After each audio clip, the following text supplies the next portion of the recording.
Once speller.c finishes checking the text file against the dictionary, then it's done, and so it calls unload, where your job is to free anything that you've mallocked. So if you use a hash table, then you need to be especially careful to avoid memory leaks by not freeing anything prematurely and holding on to every single link before you free.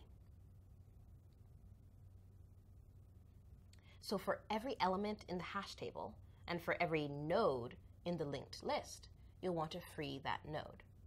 How do you go about freeing a linked list?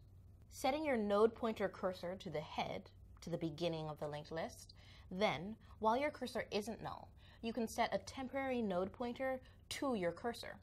Then advance the cursor, and then you can free that temporary value while still holding on to everything afterwards.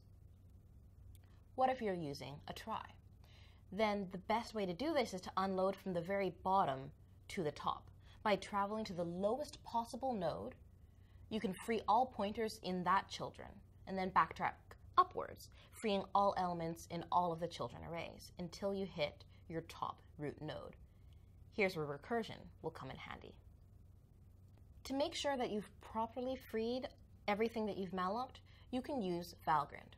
Running valgrind will run your program, counting how many bytes of memory you're using and making sure that you've freed them all, telling you where you might have forgotten to free.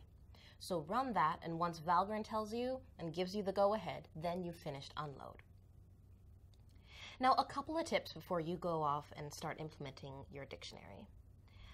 I'd recommend to pass in a smaller dictionary when you're trying to test things out and debugging with GDB.